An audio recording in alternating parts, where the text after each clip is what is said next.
Hi there, this is your friend Anna, and the question that I've been getting the most from all of my friends is, what are we wearing? This age-old question isn't just about choosing an outfit, it's about choosing how we present ourselves to the world. I created the I Want Her Shoes podcast to dive deep into what it means to dress with intention, whether you're heading to a council meeting or just having a casual day out with your family. Join the conversation as we explore the power of personal style and the decisions that shape our public personas. Put on your favorite pair of shoes and step into my closet.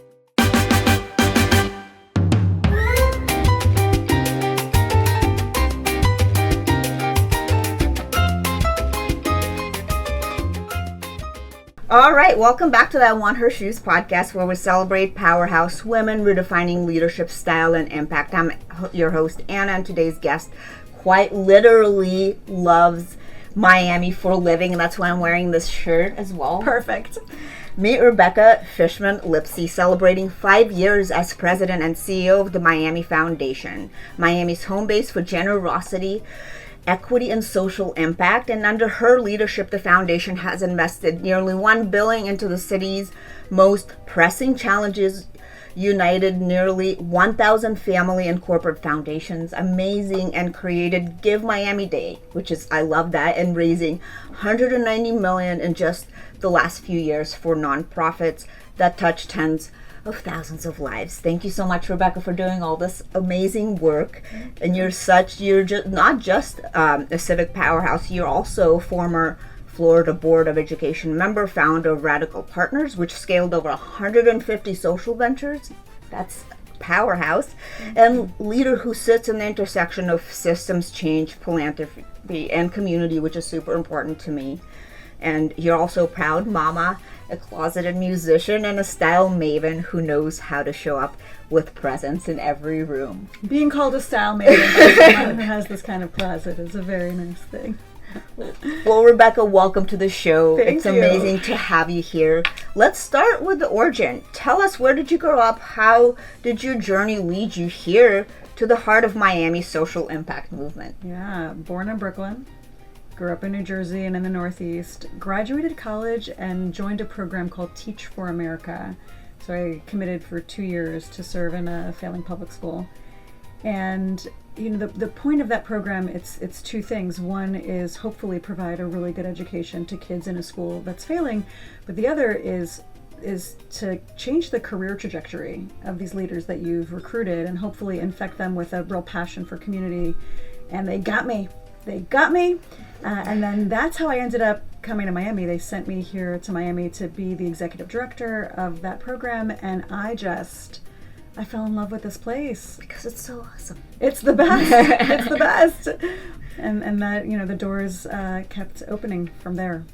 No, that's an amazing story, and you've led at every level, from the classroom to statewide education policy to running Miami's most influential foundation. What connects all of these chapters for you? You know, so it's an interesting question. I think a lot of people's careers connect really linearly. You know, you do one thing and then you get promoted and you keep going down that road. And when you look at my career, I bounce. And it's interesting. So some of the people who I admire most, when I watch their careers, they triangulate, they bounce around a bit, they use what they did in one place, and then the next thing they do leverages it in a really interesting way. And so I have loved all the jobs I'm in. I've never done them thinking about how it's going to unlock the next thing. Right. And when I know I've peaked in the space I'm in, when I'm thinking about what's going to be next, it's not the level up from where I am. It's an adventure. What can I want to look back at my life. I know you do too. I see the way that you've built, and just feel like I used my time. Cheers to that. Right? That's a great answer. Yes, and I agree 1,000%, because we need to make some kind of an impact while we're here, right? That's right.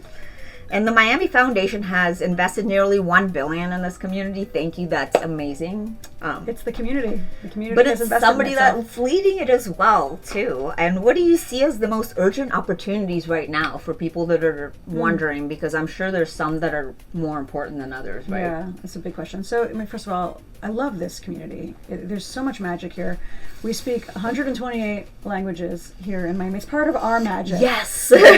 We come from all over, and the culture and the brilliance that then collides here, it's beautiful. We're at the forefront of so many different issues: immigration, education, environment. There's so many things that come to a head here.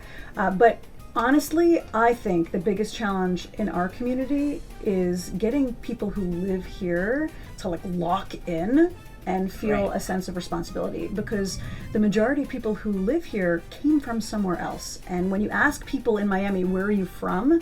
The majority of people here will say, I'm from another country, another part of this community, and their allegiance is elsewhere, and we have to convert people in. You want to live somewhere where people, they want to get involved, they want to give back, they feel really proud of this place. So a lot of our time at the foundation is about helping people build a sense of responsibility to this place. I love that, because when I moved here a decade ago, there was, also a movement of like, act like you live here. So I feel like you really took that to the next level, and hey, I'm a big representative. I think it's an amazing place. Yes, you right? do. So. I see that Miami bag up there. It's amazing.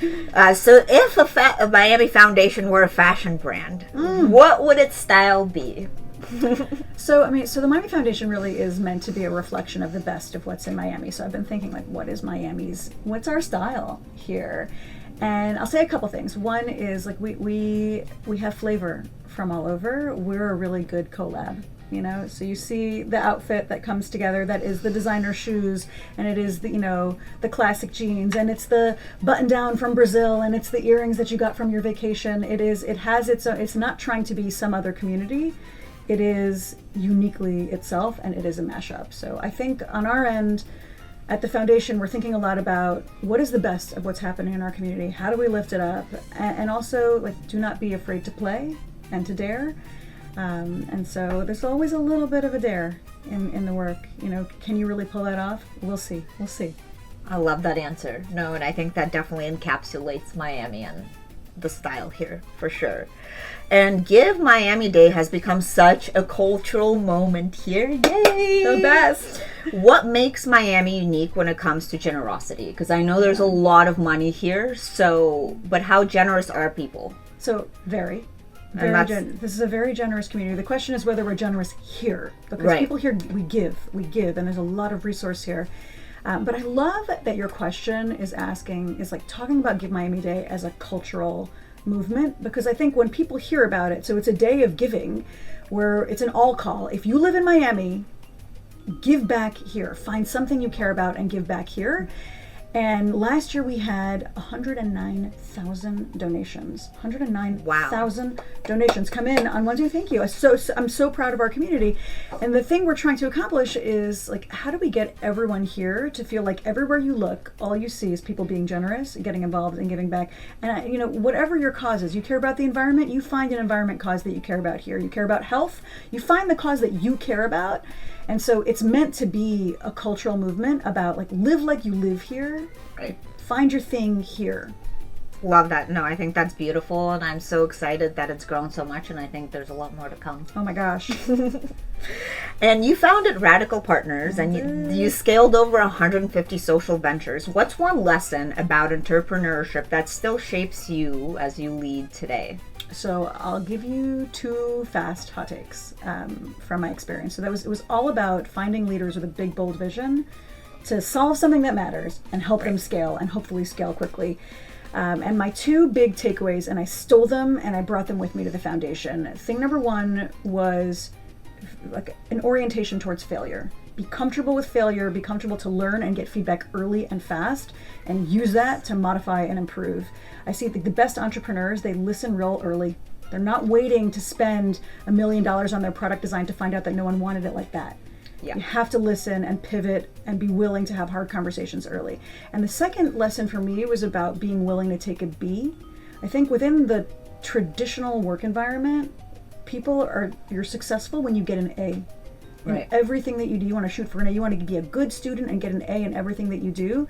When you're an entrepreneur and you're building something from nothing, if you try to get an A in everything that you do, nothing gets an A. You have to pick what is important to you. Get an A in that. Right. And then it's something else. What would a C look like? Get the C on purpose. You shoot for an A there, you've wasted time, you've wasted resource.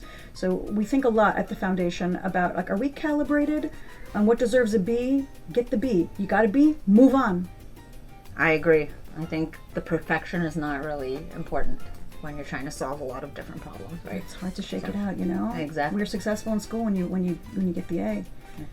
But that's school, right? This is school. life, right? This is life. This is entrepreneurship. You got to release. Yep. I love that answer. Thank you.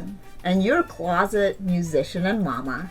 How do those identities shape your leadership style, Rebecca? So mama first, and you got two kids too, right? Yes. So, I mean, I think in my work, it's about what kind of community do we want to build for the future, and I have to ask myself, in each issue area, is this the community that I want my kids to inherit? And if not, and every mom feels that way, and so to see neighborhood by neighborhood, issue area by issue area, is this what kids deserve? And if the answer is no, we have work to do. And then on the music side, I mean, that's for me. That's mine. I just celebrated my 21-year wedding anniversary. Well, happy anniversary. Thank That's you. a long time. That is a lot of years. Were you high school sweethearts? College sweethearts. College sweethearts. But thank you for thinking I'm so young. You look amazing. Thank you. And so I make this list every time I hit a milestone anniversary of like my 21 tips for marriage. And one of my tips every time is you don't give 100%. You give 95%. 5% you need for you. And my music, that's for me. I'm not a performing artist. I'm a closet musician. I like being in my closet. And the music, it's for me, it's for my own nourishment. And so I think for anyone tuning in, you find what's for you. 5% is for you. Yeah, I'm like that with art. So, yeah, I get that. You definitely need something, like a little outlet for yourself. So It's a great answer. And Miami is a city of color and expression, as we just discussed. How does fashion help you feel rooted, bold, and ready to lead? So this has evolved over time for me. So like zoom back to my first year in Miami. I had come from New York. My entire wardrobe was black and gray. And I still wear a lot of black and gray. But there's a pop of color. But there's a pop of color. A few pops. We'll get to the shoes. Hot shoes and a ruffle. But I remember my board chair. She sat me down, and she said to me, "This does not reflect our community. You're seeking to be a leader here." And I remember in my young feminist self, I came home and I was like, my board chair told me I need to wear a flower, and like, how dare she? And she was spot on. I needed to understand the community that I had moved to and make it mine and like feel it in my soul. I think at that moment in my career, I felt like I was wearing someone else's job. Like I didn't deserve that job. And so I needed to look mature. I needed to look like a CEO. And so I had an idea in my mind of what that was, and it did not have a ruffle. And it did not have a pop of color or rhinestone shoes. And I think as I find my own power, I allow my personality to come out in my wardrobe. I love that. That's a beautiful answer. And what is your go-to power look, if there's anything that you love to put on to step out in a big stage or into a boardroom? On a big stage, so it is, it's either like black slim pants and a neon shoe. Love a bright shoe. Classic dress and like an obnoxious shoe. And so you're a shoe girl as well. Yeah, I need to look at your Instagram because you said tall shoes, so I have to go. My very, very nascent Instagram is basically me and shoes. It's a little something for myself. And I think I watch women, like interesting, powerful women who have a staple item, whether it's a pin, the Madeleine Albright wore, things, Ruth Bader Ginsburg with her collars. And I think early on I was just like, I think shoes are my thing. And it allows me to feel classic in certain ways, and I'm sitting at the table, but I know and I feel the weight of my shoe, and I walk differently, I carry differently, so it's classic shoe. Love it. I'm there with you, girl. No, it's so nice to have you because I feel the same exact way. We're people. People. And equity's at the core of your work. How do you weave that value into decisions, both big and small? Because it's such an important thing. Yeah, thank you for asking this, especially now. So really, at the end, our foundation is about making sure every person who lives in Miami has access to opportunity, has access to what they need to have a thriving life. And so the way you find out, is that happening or not, is you look at the data. You have to look at the data and see. You care about maternal health? Great. Well, are there mothers dying when they give birth? Where? Why is that happening? What's the source of that? You care about, kids knowing how to read by the time they're in third grade, and where is that happening? Where is it not? You have to look at the data, and then also listen really well to the people on the ground solving that issue. And often in philanthropy, you'll see solutions that come in from the outside. We're going to fund someone who has a great idea about how to solve that. You need to be listening to the person who's experiencing the issue. Often they know what the challenge is and what they need and what solution they would want. And instead of flying in a hero for people, people don't want a hero. They want to be the hero of their own story, and they often are best equipped to do that, to listen well and fund well people at the heart of the issue. Right. No, and that's a great answer. Thank you so much, Rebecca. Thank you. And for young women listening who dream of leading with impact just like you, what's your best piece of advice? For young women. So I had a reflection recently about advice I wish someone had given me when I was younger in my career. So I felt I was the youngest woman ever to serve on the Florida board. I'm the youngest person ever to be in this role. Often that has been a part of my narrative, is people reminding me of my femininity and my youth. And I often have felt, and I see this happening to other women, I have felt young womaned in my role. Which then leads to, do I have the credibility to be here? Do I have the right to be here? Do I belong here? Young woman. But then I project out and I see my women friends on the other end of their career, and I watch them being old women. Right. That you are not relevant anymore. You don't understand. You don't have the context. You're no longer invited into this space because you're old woman. And now, in the middle of my career, at the height of my career, there are some meetings that I go to where I am both young woman and old woman in the same meeting, and I see it happening, and I see it happening to women in meetings that I am in, some that are being young women, some that are being old women.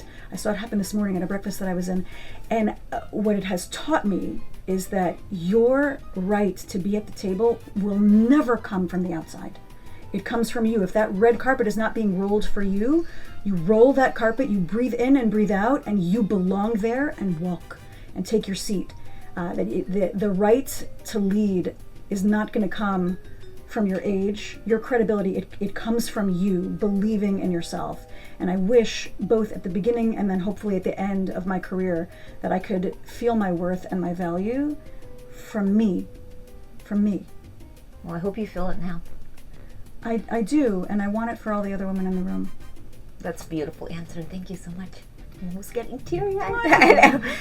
Well, now for the fun part. I know that you're wearing these amazing shoes, so let's take them off and show them off to our audience.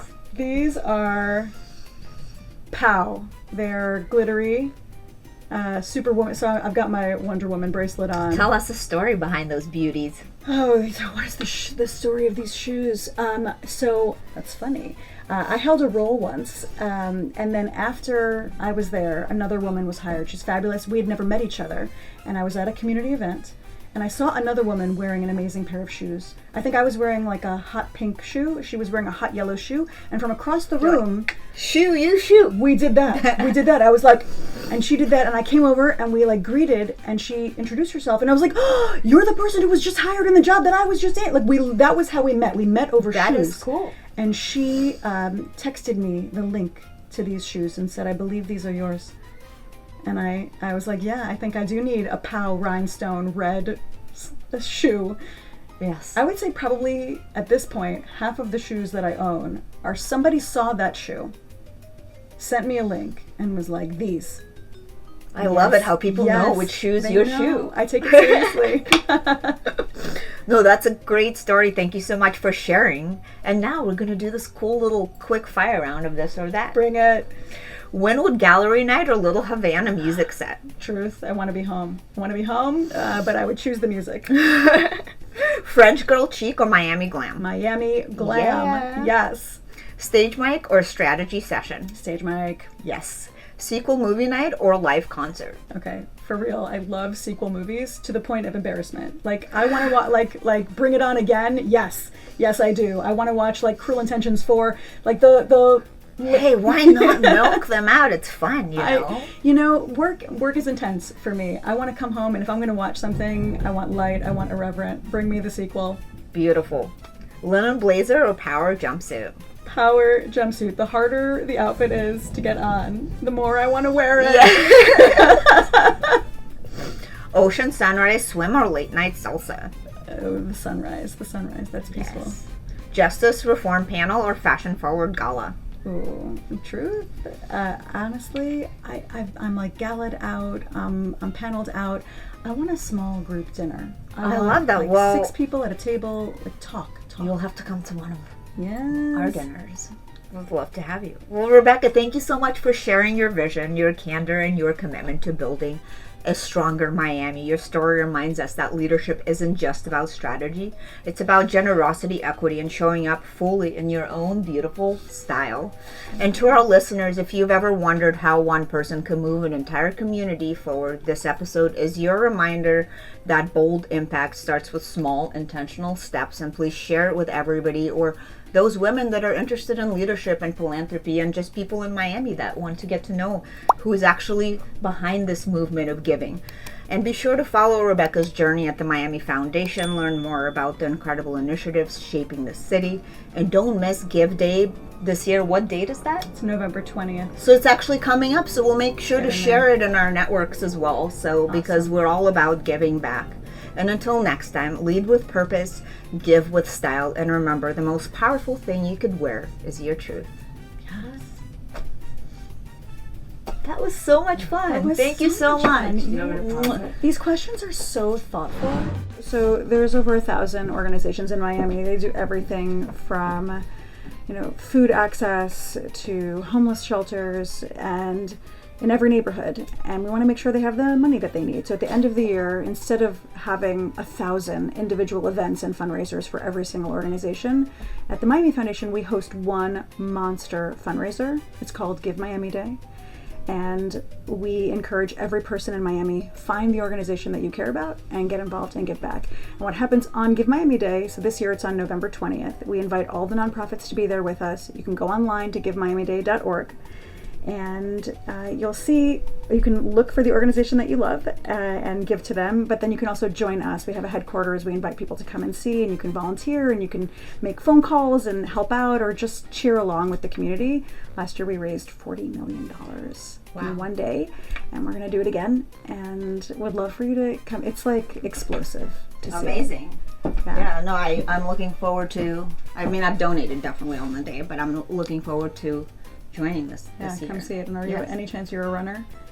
I was, but I'm not running as much. But is there like a race, or we're starting with the 5K. We've never done this before. The 5K is not that crazy. It's doable. It's doable. You can walk it. You can run it. So on the 16th of November, on Sunday, we're doing a 5K. We also have a mini. What's the race for kids? Like a kids 305 dash. Yeah, a little 305 dash for the kids. Oh, that's so cute. And all the, if you race, normally you register to race and it costs a little bit, and then so all that money goes to whatever nonprofit you